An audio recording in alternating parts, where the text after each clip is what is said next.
The biggest hurdle that CaitlinClark needs to overcome is her head coach. This is how CaitlinClark fans have felt all season long, that StephanieWhite is the wrong coach for CaitlinClark. And now, after what she said in her interview with Fever Insider, whatever goodwill the Fever's playoff run created for Coach White went out the door. Now fans are begging Caitlin to get out. Not just out of Indiana, but out of the WNBA entirely. Somewhere she's actually valued. Let's unpack what Stephanie said.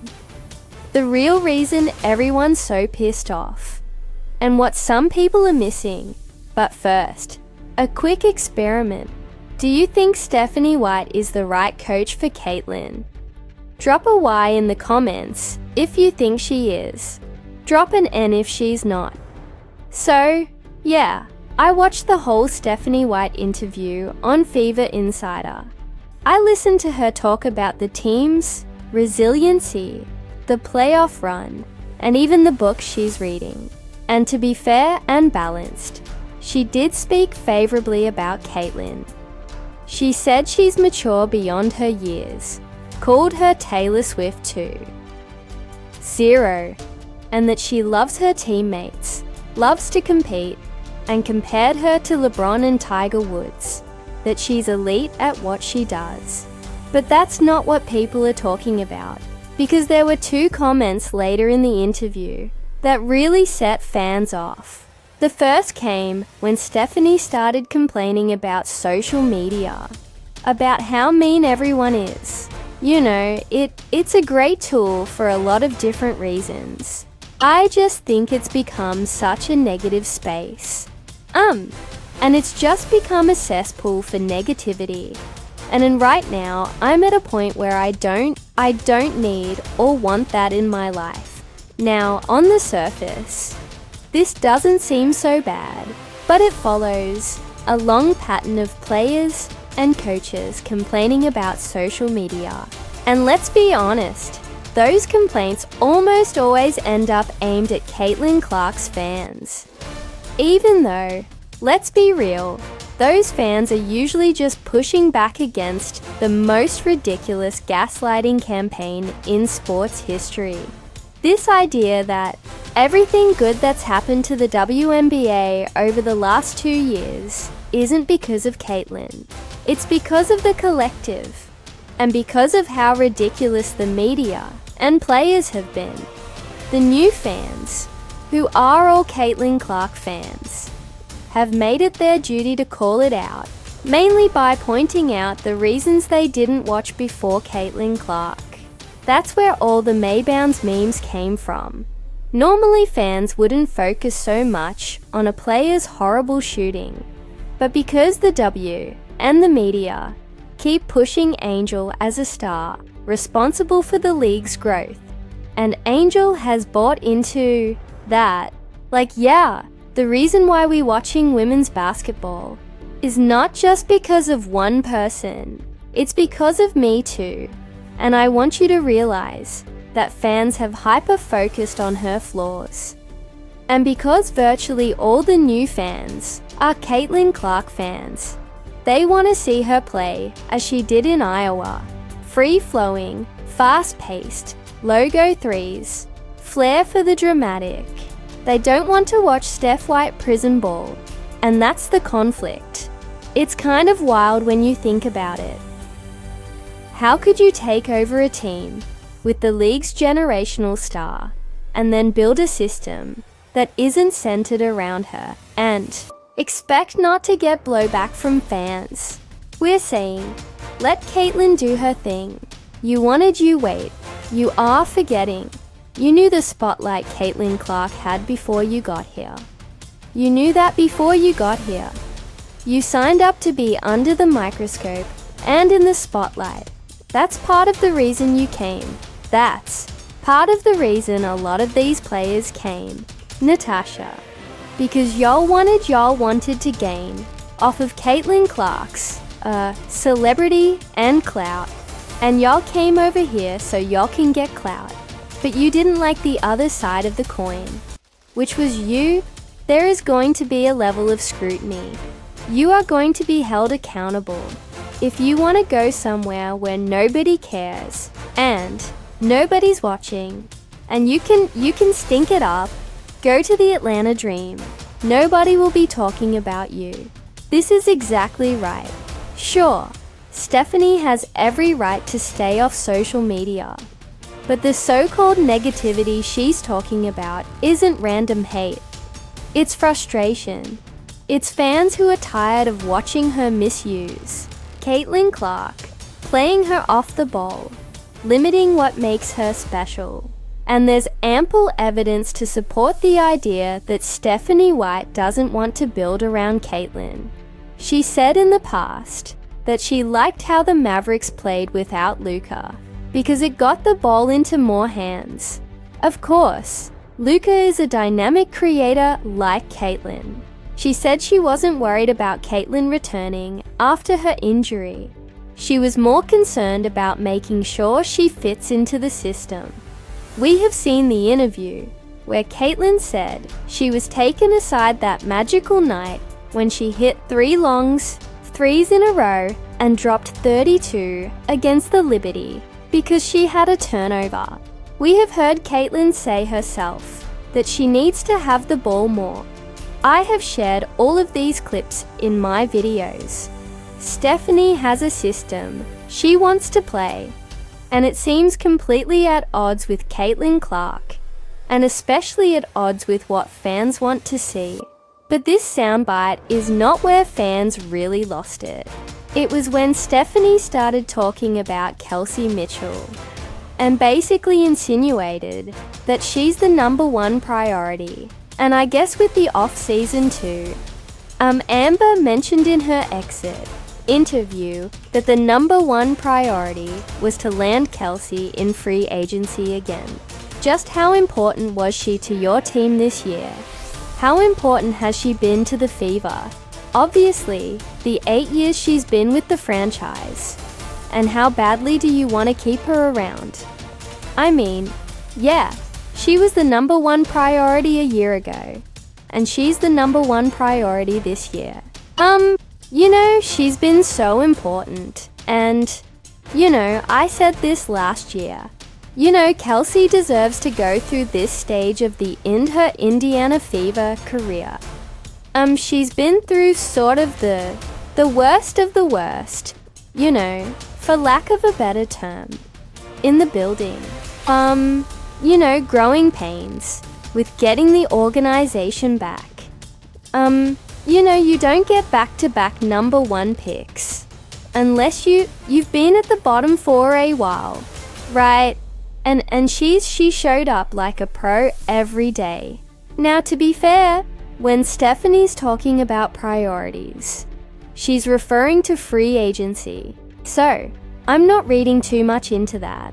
And even the part where she said Kelsey deserves this part of her Fever career where the team is finally successful, I can give that a pass. I think the sentiment is that she lived through the failure years. And so, in that sense, the packed arenas and playoff basketball is a feel-good reward for sticking through it. But really, that's not the big issue. Here's where people really started losing it. We love her. We want to continue to build around her and continue for her to have success. That's it right there. When she said, we want to continue to build around her success. The keyword, continue, because that's been the main sticking point for CaitlinClark fans when it comes to StephanieWhite and the Fever organization in general. They don't seem to be building around her. It's the other way around. They're trying to make her fit into the StephanieWhite system. And that's what drives fans crazy. Because more than half of the WNBA's current audience is here to watch Iowa Caitlin, not Connecticut Sun-style Caitlin. Maybe it was loose phrasing. Maybe she means she wants to build around Kelsey, in addition to Caitlin, and Aaliyah, and Lexi. But that's not how it landed. that's not how fans, or even WNBA commentators heard it. What is it with this rite of passage thing in the WNBA? Well, she's been around the league forever. Don't care. I mean, okay, that's great. But Caitlin Clark is your generational talent. You just said on camera, you want to build around Kelsey Mitchell. Really? Alright. Wow. Oh, I seem to be, under the remembrance that people said this was a conspiracy theory. Oh, that StephanieWhite is, I believe I'm telling you right now, I believe. StephanieWhite believes Kelsey Mitchell's the best player on this team. That's on a team that's got Caitlin Clark on the team on the roster. The sentiment there is that Steph White prefers Kelsey and thinks the team is better without Caitlin. Tell me what you think about this in the comments. But I think some of this comes from WNBA court decisions, but also how White speaks about Caitlin off the court, namely that she'll celebrate Kelsey's achievements, but disguise Caitlin's achievements. But more specifically, when she was asked through the season, once Caitlin Clark won her ESB award, StephanieWhite was asked about this. And instead of boasting about Caitlin Clark, instead of gushing over Caitlin Clark, instead of hyping up her player, she brushed over Caitlin Clark's achievement. And she saw this as an opportunity to bring up players that nobody cared about in the past. Bring up Sue Bird. Yeah, Sue, you're cool. No, I don't care. Bring up, I don't care. Bring up Brianna. Nah, I don't care. So, even when asked with a direct question about Caitlin Clark's achievements, StephanieWhite found a way to skirt over it and bring up people in the past. And he's right. I've seen the clip. She was asked to comment on Caitlin winning an award, and she immediately started talking about the old guard, giving them credit when there was really no need to do that. And that is why fans reacted the way they did to her interview. The building around Kelsey comment seems like Steph White once again favoring an old guard-friendly player and stifling Caitlin in the process. It connects to a bigger pattern they already see. And that context is important, because if you strip all that away and just take the interview at face value, it really is kind of a nothing burger. People were angry, and they're angry about StephanieWhite, and they're angry about something else. StephanieWhite said in that interview, apparently, that the Fever should build around Kelsey Mitchell, which shows that she's the wrong coach for Caitlin Clark, and she's there to sabotage the team. Kelsey Mitchell is a free agent. The front office has already said she's the number one priority. She should be the number one priority given how good she is. And when StephanieWhite said they want to continue to build around Kelsey Mitchell, she means Kelsey Mitchell is part of the franchise, part of the foundation, part of the core. Caitlin Clark, Kelsey Mitchell, Aaliyah Boston, Lexi Hall, the core of the team. But the core of the backcourt is Caitlin Clark and Kelsey Mitchell. We've already seen them thrive together. I feel like I'm taking crazy pills. We've already seen how dangerous they are. We've already seen Caitlin Clark express her admiration for StephanieWhite, express her admiration for Kelsey Mitchell. We've seen Kelsey Mitchell express her admiration for Caitlin Clark, and we've seen them cook together. So, what is the problem? I get where Robin is coming from on this. On the surface, Steph White is saying some pretty benign things that normally wouldn't trigger such a response. But the reaction to this interview just shows where things stand right now with Caitlin Clark, the Fever, and the WNBA. More than half of the league's fans are new, and they are here because of Caitlin Clark. That is not up for debate.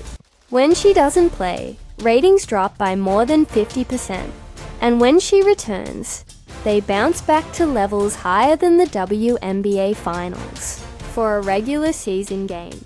And the difference would be even more pronounced if Nielsen hadn't changed how they measure ratings in September to include 75 million devices instead of just 42,000, which inflated the playoff viewership numbers. And for 2 straight seasons, those new fans have been told that neither they nor Caitlin are responsible for the league's growth. ESPN keeps downplaying CaitlinClark's impact by refusing to compare 2025 viewership numbers when she's been injured to 2024, when she played the full season. Because if they did, the massive drop would be impossible to ignore. It's an ecosystem that I believe cannot handle her being the star, and it's created a mess, and in my opinion, set the league back a decade, because it's going to be a tough job to get Caitlin's fans to embrace the WNBA. The league's #1 job should have been to win them over, and they've blown it. The only true bright spot has been Sophie Cunningham, because she is one of the few who actually calls it like it is, and calls out anyone who keeps denying CaitlinClark's impact. And it literally pisses me off when people are like, she's not the face of the league. Who would be? What? Sabrina? No. No. There's really good, well-known people in our league. I'm not discrediting them. We have a lot of badasses in our league. Hell yeah to that. I'm all for that. But when people try to argue that she's not the face of our league, or if our league would be where we're at without her, you're dumb as yeah. You're literally dumb as. And we all know what happened to Sophie after she took down JCS Sheldon and started speaking up about Caitlin's impact and how she's treated by the refs and players. Her popularity skyrocketed. She's among the most bankable players in the league. And she's also Kathy Angelbert's public enemy #1. Because unlike Caitlin, who tends to keep quiet, Sophie is not afraid to call her out. I think this is just such a pivotal point in the WNBA because there are so many eyes on us. There's so many new fans. There's millions, I should say, new fans. And at the end of the day, she's worried about her. And all of her statements, it's all well, I got us here and I should Kathy. No one cares. Literally no one cares. How you're sitting right there. That's how we feel every time she speaks. Every time she speaks, us as players. That's how we feel. Now, to close this out, there is one thing StephanieWhite said that I agree with and makes all of this make sense. Again, I think I said this on Jake's interview too. It's like we've forgotten that we can hold space for multiple truths. Multiple things can be true. She's right. There can be multiple truths. And that applies to this interview and the reaction. It can be true that Steph doesn't mean that she's only building around Kelsey Mitchell. She can like and respect CaitlinClark as a person and a competitor. But it can also be true that fans have seen enough over the past year to believe that Coach White doesn't want to build around CaitlinClark, and also that Caitlin is not in the best environment to excel. Let me know what you think in the comments. Thanks for watching.